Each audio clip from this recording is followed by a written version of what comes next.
but yeah, I think you have a point here. I'll have to see and I understand this myself, but I think you have a point, bro. And say that this is wrong for the Taliban when their age of consent is linked to the age of puberty, which is at 9 years old. Or if when the Taliban hit and beat women, as instructed in the Quran, verse 434, would you condemn those two actions now and say that the Quran is not for all of mankind? Or will you go back on your word and say that, yes, those things are right for all mankind? Will you say that Muhammad now, his actions are not for all of mankind and he was a terrible example for marrying? Yes, his actions are not for all of mankind, but his personality left Islam. That if Muhammad was living in 2026 today, would he still be the best example to mankind? If he was born today? No. If he lived today, if he lived in your neighborhood as your If he neighbor, lived the same way he lived, bro, obviously if he way. lived the same way, then it would be a bit weird. When you associate partners with Allah, is that a good thing or a bad thing? It's a bad thing, bro. Shirk. According to this, did Muhammad associate partners with Allah? According to this, yeah, but it's not in authentic hadith, bro. Hello, James. Yes, sir, you can go. Okay. Ahmed. What's up, bro? Hello, bro. Okay. Brother, so you're asking for a authentic hadith, is that correct? And if there's an authentic hadith with a full, complete Sahih isnad, you will accept that the hadith is authentic, correct? Yeah, of course, yeah. Okay, one second. I know, like, a lot of the main ones have the story. They say the story, but do you understand that they have to get the story from somewhere? And there's 50 different isnads, 50 different reports of this hadith. You understand that, right? And that they're all 50 different hadiths. You understand that or no? Yeah, I know that. Okay, so you know that there's 50 different a lot of these scholars had. So the hadiths exist. I know about that. But yeah, I'm asking for authentic hadith. You know? Okay. Just go to. So I will show you an authentic hadith, and then we will tell you what's the problem with when this is authentic. Go to page 40. One sec. You know where I underlined Arabic? Do you speak some Arabic, Ahmed? I mean, your name is Arab, so. No, I don't speak Arabic, bro. But okay, I will tell you the chain then. Okay. So Ibn Abbas. I can read a little bit. Yeah, you can read it. Yeah. Okay, show him. I know how chains work. Like on. Yeah. Show him the one below this one. The chain below it. You see the red underline? Yeah. You see Ibn Abbas, yeah? Akhraji, yeah, I can see that. Okay, you see, so Ibn Abbas, he reported it. That's the Sahabi, okay? So it's fully connected to Muhammad from there. Then you have the Tabi'in. You understand that, yeah? Can't see it, where? So next to Ibn Abbas, then you have Sa'id ibn Jubair. You understand that, yeah? Yeah, you can see it right next to the right of Ibn Abbas. Okay. Yeah. So you have a fully connected chain with those two people, and then the chain goes on, and even it says that these people are narrated with a sound chain. You see that? At the bottom it says Bisnad Sahih. You see it underlined in red at the bottom of the page? I see that. Sahih. You see, yeah? So this is not just mursal, this is fully authentic, fully connected chain. According to Rubra, like who's the one who had this hadith? I mean, can you tell me the problem with the chain if there is one? And this is according to As-Suyuti. As-Suyuti, bro, I won't lie, he has a lot of weird things. Okay, then do you know the book Before Orthodoxy by Shabab Ahmad? I don't know about that one, but I know Al-Suyuti has a lot of things that and a lot of opinions that are. So hang on a second, guys. Okay, so you're saying that the chain with Ibn Abbas and Ibn Jubair is not connected fully? It's just As-Suyuti, bro. Okay, then go to Shabab Ahmad Before Orthodoxy. Go 2 pages down from here. No, up one. Up one, like the one that that one, yeah, that page. You see this here? It says that the 43rd and the 44th transmissions are made up of people with excellent reputation. Okay. So this is another source. And also then, if you go down 2 pages, then we have the full chain here. One more. Yeah, this one. And you have the full chain of authentic, connected reports. And there is not only this, but there is 50, Ahmed. And also, do you want to see it in Bukhari as well? In Bukhari. Yeah, do you want to see it in Bukhari? What will you do if I show you it in Bukhari? In Sahih Bukhari? Yeah, what will you do? If I show you in Sahih Bukhari, what will you do?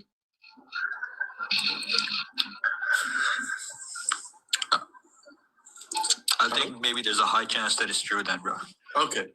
James, it won't make me leave Islam, of course. It won't leave, of course. It Okay, won't we'll get to that in a we will second. get onto that after. We'll We will get get to onto that. when you will leave Islam after.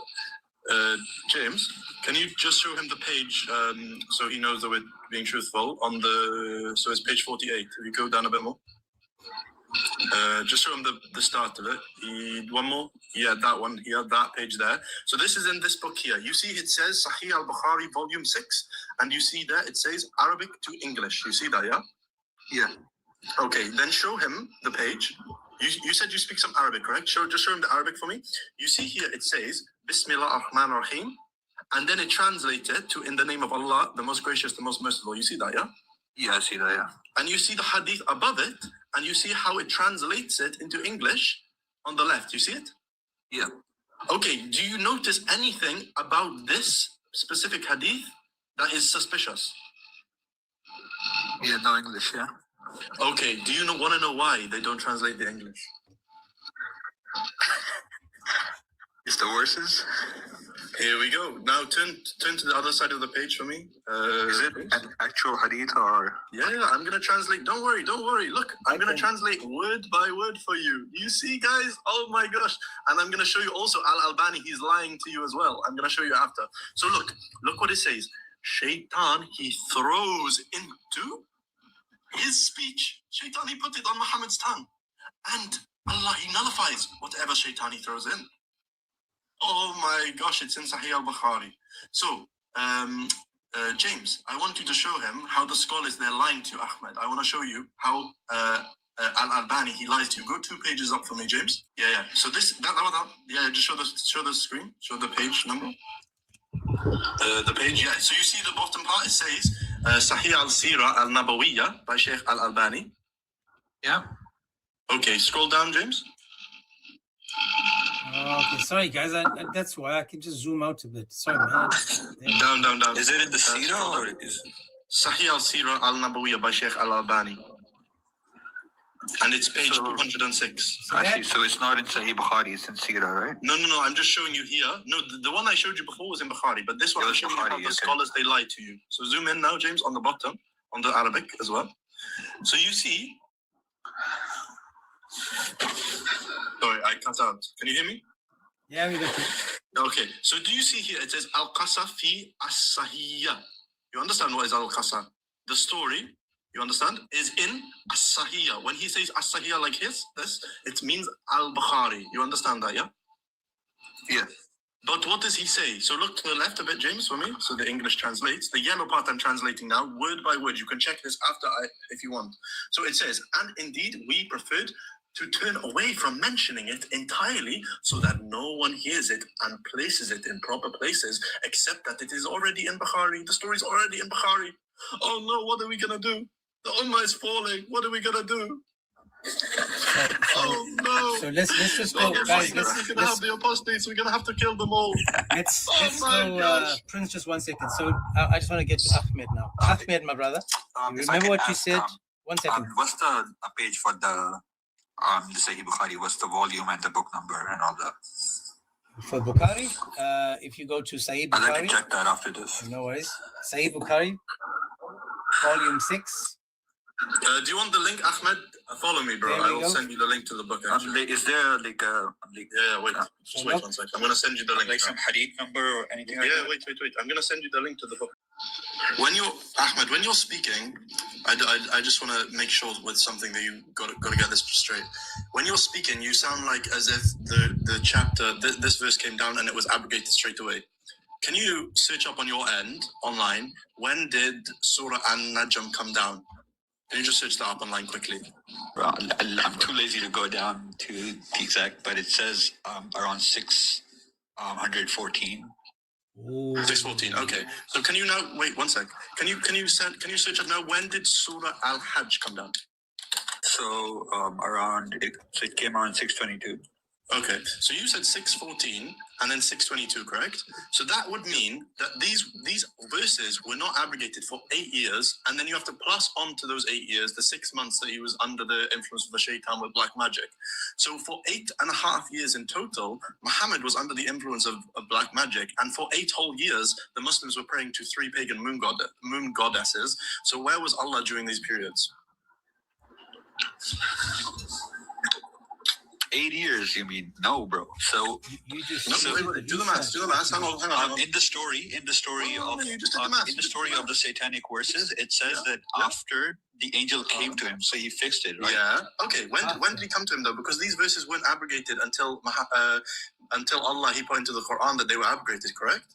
Because otherwise, how were they abrogated?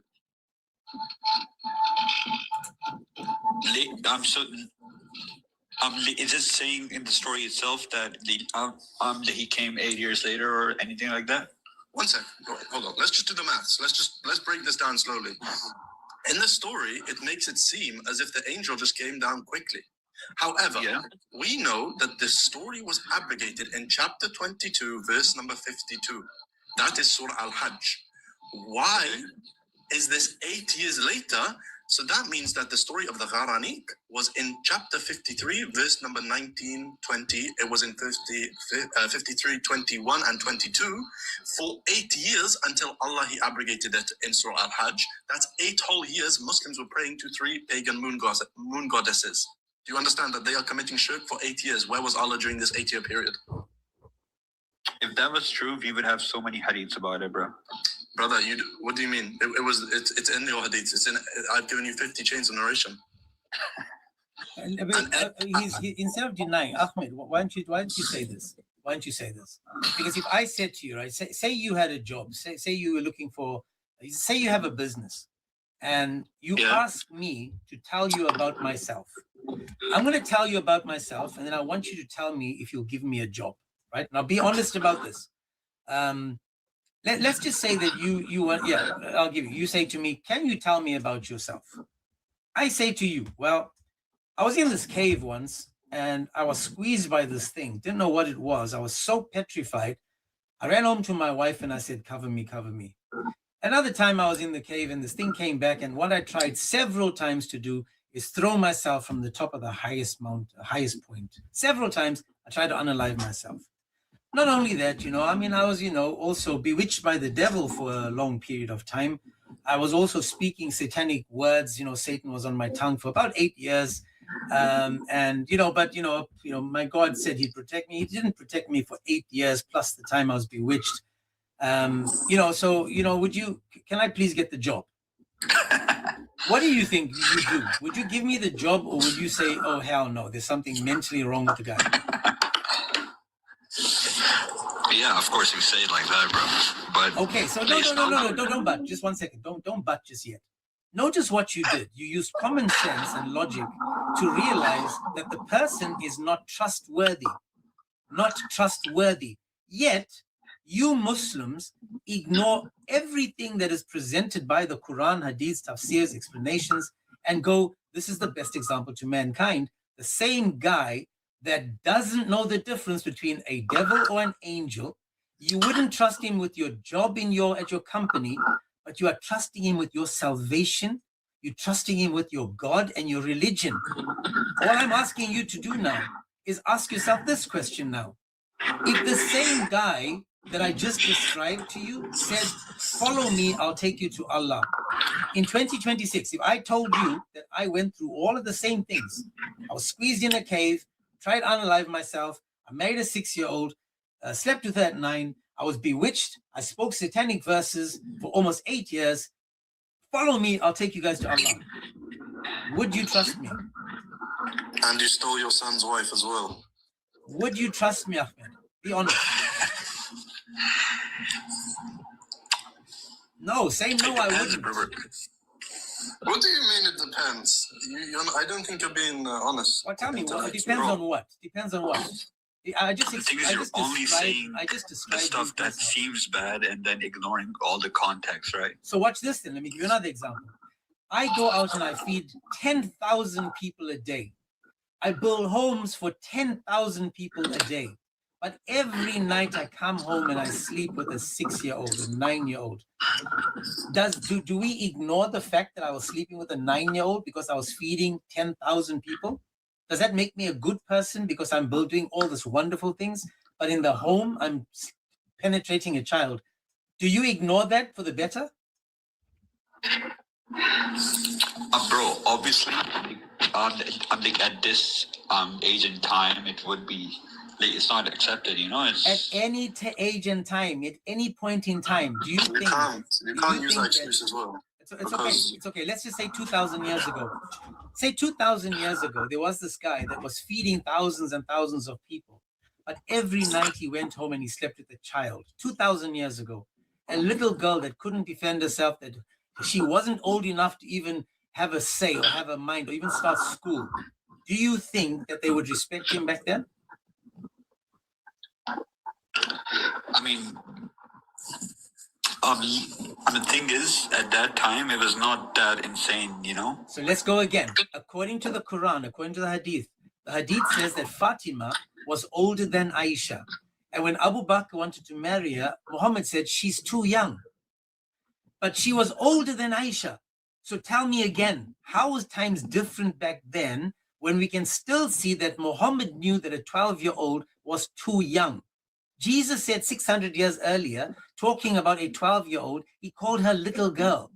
How then does it turn from little girl to wife? Notice what you're doing, Ahmed. You use your common sense and logic when I spoke about me coming to you for a job. You realize how absurd it was. Even the Christians back then, they like I've seen some. My man, I'm not sure who it was, but some of the church fathers accepted it too. That's whataboutism. You're trying to change what I'm asking you. If, for example, you think that Isaac married a Rebecca at 3, Isaac, to me, he never did it, but he was never going to be our best example to mankind. We have Jesus for that. But to you as a Muslim, you have to look at Muhammad as the best example for all times. So I'm asking you one more time. Why would you trust a man that your Quran says wasn't protected by Allah, that your Quran says was bewitched, he was a madman, a poet, that your Quran says that he sinned against Allah? Because remember what it says in Surah 69, it says, if Muhammad had made up anything against Allah, Allah will seize him by the right hand and sever his iota. Sahih Bukhari tells us, Muhammad said, oh Aisha, I still feel the pain from the meat I ate at Khaybar, the poison I had at Khaybar, and I feel as if it's severing my iota. So Muhammad confirms that Allah cursed him. I'm asking you again, since Muhammad was cursed by Allah, suffered because of making things up against Allah, Surah 6:111, according to Al-Tabari, Muhammad said, I fabricated things. I'm asking you one more time, make it make sense. Why should I trust Muhammad since he was bewitched, since he was possessed by the devil, speaking satanic verses, marries a child, wants to unalive himself and gets squeezed in a cave not knowing who squeezed him? Just tell me that. All right, bro. I'll start from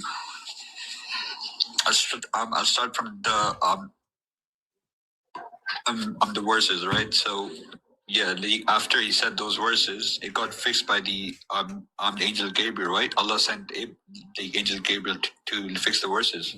You said 8 years, right? Because you did the math. You saw it took 8 years, correct? You searched the verses, you saw the time. In the story, is it saying that he came after 8 years? Like, it's not saying that. When did again, look, you found out when the answer came. When was it changed? You saw that it was 8 years later, correct? Surah Najm and Surah Hajj, there's an 8-year difference. You calculated that for us. We're listening to you now. So I'm asking you again, make it make sense. Tell me how I must ignore all of those things about this guy called Muhammad and accept that he's the best example to mankind. Yeah, I mean, you have a point. I'll have to look into this, brother. But yeah, I think you have a point here. I'll have to see and understand this myself, but I think you have a point, bro. Ahmed, can I ask you one thing? Yeah. So you know how you said that having sex with a 9-year-old is bad back then, but it was just back then. The Quran says that Muhammad is the best example for all of mankind. So would you now condemn and say that this is wrong for the Taliban when their age of consent is linked to the age of puberty, which is at 9 years old? Or if when the Taliban hit and beat women, as instructed in the Quran, verse 434, would you condemn those two actions now and say that the Quran is not for all of mankind? Or will you go back on your word and say that, yes, those things are right for all mankind? So if the book says he's the best example of all mankind, right? It means that his personality and his, all of that stuff, not every single thing he does, we have to do every single thing he does. Why does it say that? Bro, he used to ride horses. So Are we supposed to ride horses? No, 1 second. So will you say that Muhammad now, his actions are not for all of mankind and he was a terrible example for marrying? Yes, his actions are not for all of mankind, but his personality. Well done, you just left Islam. Congratulations. Brother, so his actions are bro, he used to ride horses. We're not supposed to ride horses. Ahmed, do you have a beard? Do you have a beard? A little bit, yeah, sure. Why? Because Muhammad So had a beard, what about his No, I just like having a beard. That's it, when bro. you guys wear the dresses like Muhammad wore, when you guys don't let the dress go past your ankles because Muhammad didn't. When Muhammad said, don't cut your nails, bite your nails, don't use perfume, don't do this. All of the things that Muhammad said, you guys try to do, right? Bro, I have a beard because I like having a beard, but yeah, sure, it is part of it. Yeah, sure. Okay, so what you've done now, right? And God bless you for being honest about it, especially the part where you said that you'd go and do your research. Now, I want you to listen carefully now. You've accepted that Muhammad is not the best example for all times because of his behavior. You said, I'd rather listen to what he said. Now, if I listen to what he said, he spoke the words of Satan. So how can I listen to what he said? So I can't listen to what he said, and I can't behave like him. So far, how can I trust someone that I can't repeat what he says or behave like that person?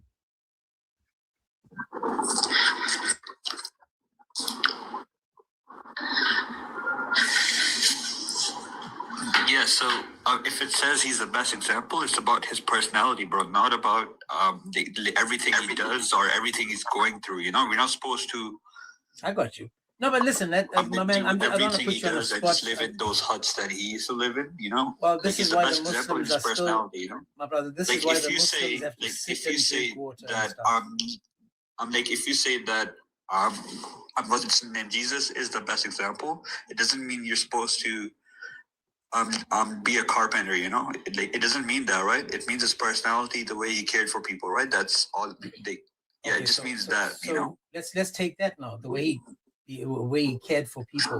Do you think that if Muhammad was living in 2026 today, would he still be the best example to mankind? If he was born today? No. If he lived today, if he lived in your neighborhood as your neighbor. If he lived the same way he lived, bro, obviously if he lived the same way, then it would be a bit weird. But if his personality, if he lived in this age but he had the same personality, he would be the best example of all time, bro. Okay, so watch now. Let's go slowly. So tell me, what would people be upset with him about in 2026? What would people be upset with him about? Give me an example. For example, having a 6-year-old wife. Is that a good thing or a bad thing? In this day and age, yeah, obviously bad thing, bro. Okay, so if you had a choice, right? Listen now carefully. Looking at the history of Jesus and the history of Muhammad, right? From what we have from the hadiths and the tafsirs and from the Bible, looking at Jesus and Muhammad. If you had a home and you needed, and your neighbors were Jesus and the other side was Muhammad, and you needed to pick one of these two guys to look after your wife and your 2 children, say your daughter's 6 and the other one is 9, and your wife, who would you trust to look after your wife, your 9-year-old and your 6-year-old remembering the history of these two people. I trust both of them, bro, because it's not like Prophet. It's not like Prophet Muhammad was just having that with every 9-year-old girl, bro. Okay, let's see if that's true. One second. According to the hadith, there's 3 times Muhammad was lusting after girls when they were still babies. Aisha and 2 others. That's 1. 2. Muhammad lusted after his adopted son's wife. And he was sucking the tongues of little boys as well. Yeah, in Surah 22, in Surah 33:50, the 16 privileges given to Muhammad is that if Muhammad looks at your wife and wants her, you must leave your wife and give her to Muhammad. So if Muhammad now... Bro, it does not say that. What do you mean? It does not say that. Surah 33:50 tells you, when you read the explanation by Qurtubi, it tells you about the 16 privileges of Muhammad. Do me a favor, Ahmed. Write in your Google search, 16 privileges for Muhammad. Is that in a hadith or anywhere, bro? Come on. That's in the tafsir. It's in Tafsir al-Qurtubi. I'm giving it to you. I'm telling you where to find it. So you do the search now, and you'll see how even if Muhammad looks at your wife, the man has to now divorce her and give her to Muhammad. He can't say no to Muhammad.